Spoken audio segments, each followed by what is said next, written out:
In a cold, silent corner of Moscow, a black jet touched down. No headlines, no reporters, just whispers. Inside that jet was a man the West fears more with every passing day. Ibrahim Traoré, the 35-year-old soldier turned revolutionary, and now the president of Burkina Faso. He didn't come for photos. He didn't come for aid. He came to meet Vladimir Putin behind locked doors in a meeting that would never appear on the news, but would shake the world's balance of power. As Traoré stepped into the Kremlin, Russian guards stood frozen. Cameras flashed once, then everything went dark. What followed was a 90-minute private conversation that no journalist was allowed to hear. But what leaked later was unbelievable. A Kremlin source whispered, Putin didn't talk like a president, he spoke like a man preparing for war, and Traoré, he listened like a man ready to fight one. Whatever was said in that room, it wasn't just words. It was a signal that Africa was no longer kneeling, a signal that shook Washington, Paris, and every room of power in the West. But the question remains, why Traoré? Why now? What does Putin really want? To find the answer, we need to go back to the fire that created Ibrahim Traoré. Before he stepped into the Kremlin, Ibrahim Traoré was just a name, unknown to most of the world. But back home in Burkina Faso, he was a symbol of anger, of broken promises, of a people who were tired of begging for freedom in their own land. He wasn't a politician. He was a soldier, trained, disciplined, and unshaken. At just 34, he led a bold coup that shocked the African continent, not to seize power, but to take it back from the hands of corruption and foreign control. He didn't wear fancy suits. He wore military fatigues, a red beret, and the look of a man who had nothing to lose.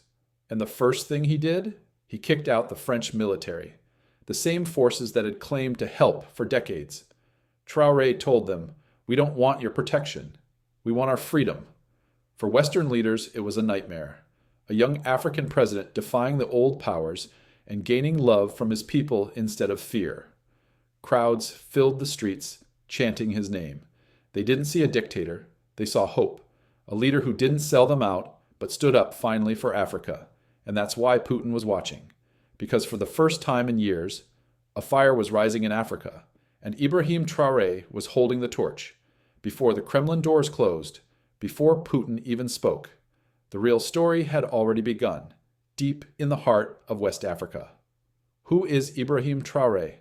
Not a career politician, not a billionaire's son, just a young military officer who decided that enough was enough.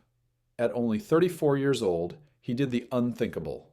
He overthrew his own government, not to grab power, but to end what he called foreign slavery hiding behind democracy. But here's what shocked the world. People didn't fight him. They followed him. Why? Because they knew the truth. For decades, their country had leaders in office, but not in control.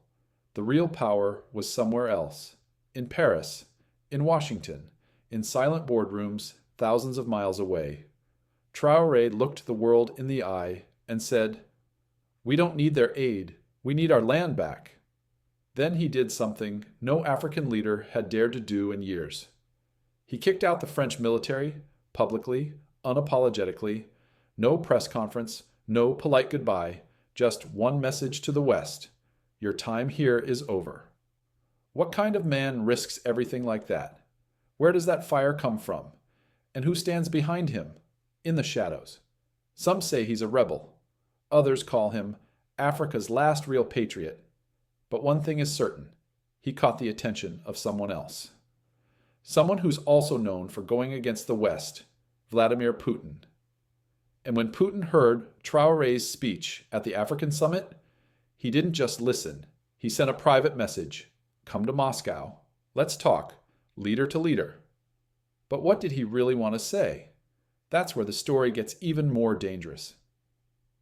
Then, Moscow. Thick snow, steel skies, silence in the air. But inside the Kremlin, Something historic was about to happen. Ibrahim Traoré, the young rebel from Burkina Faso, was not just visiting. He was walking into the lion's den, into the private chamber of Vladimir Putin, one of the most feared leaders on earth. The hallway was quiet, the guards were still, and then the doors closed. No media, no microphones, just two men and one secret conversation. For 90 minutes, the world outside waited. No one knew what was being discussed. But a Russian source later said it wasn't a political chat, it was war talk. Inside that room, Putin leaned forward and spoke with sharp eyes. He said, "The West sees you as a mistake, but I see you as the future." Then he made a shocking offer: full military cooperation, satellite intel, infrastructure deals, direct trade, no middlemen, not as charity, not as aid, but as equals. Traoré didn't respond right away. He sat still, thinking, calculating, because he knew, if he accepted, everything would change. He wouldn't just be a leader, he'd become the spark of something much bigger. Putin continued, "You're not their puppet. You're a partner in a new world." And that sentence, that single sentence, was the moment everything shifted. It wasn't just a meeting anymore. It was a line drawn in the sand between old empires and rising powers. But now the real question is, what happens next? Because once a deal like this is made, the whole world starts to move. And in part 4, we'll show you exactly how that meeting sent shockwaves across continents and why the West is more afraid of Traoré than ever before.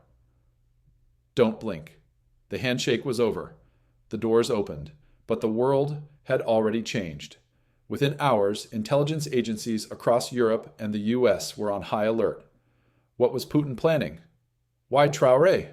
Why now? Western media went silent, then suddenly loud. Headlines called Traoré a threat, a Russian puppet, a dangerous figure rising in Africa. But back in Burkina Faso, people were dancing in the streets, not because of Russia, but because for the first time they believed their voice mattered on the world stage. Other African nations watched closely. Mali, Niger, Guinea, all leaders who had recently rejected Western control, began speaking louder. Was this the start of a new African alliance? In Paris, French officials held emergency meetings. They were losing grip, not just on land, but on influence, money, and fear. One leaked French memo said, "If Africa unites without us, we lose a century of power." Meanwhile, US think tanks warned, Traoré is not alone. If others follow, we're looking at a new world order, and we're not leading it. But what scared them the most? It wasn't the Russia-Africa alliance, it was the youth, the millions of young Africans who now saw Traoré as proof that they don't need permission anymore. This wasn't just politics, this was psychological warfare, a war for influence, independence, and identity. And it all began with one quiet meeting behind closed doors in Moscow. But here's the question that still haunts every power in the West. What if this is just the beginning? Because if a 35-year-old soldier from one of the poorest countries in the world can shake global empires, what happens when an entire continent stands up? Stay with us. The final moment is coming, and it might just change how you see Africa forever. Look closely. This wasn't just a handshake between two leaders. It was a spark, a quiet fire lit behind the world's loudest headlines. Ibrahim Traoré didn't just walk into Putin's world. He walked in unafraid, and that's what terrified the global elite. Not his army, not his weapons, but his belief that Africa no longer needs chains wrapped in diplomacy. In that Kremlin room, history wasn't written on paper. It was written in silence, in the eye contact between two men who knew the world is shifting and no one can stop it. This is not about Russia. This is not about one country or one deal. This is about the end of permission, the rise of a new generation, one that doesn't ask for a seat at the table. They're building their own. So now the world watches, afraid, confused, curious. But one thing is clear. The old world is cracking. And if you listen closely, you can already hear the sound of something new rising. If this shook you, if it made you rethink power, politics, or Africa's future, then don't scroll past. Share this story, because the world was never meant to know it, but now you do.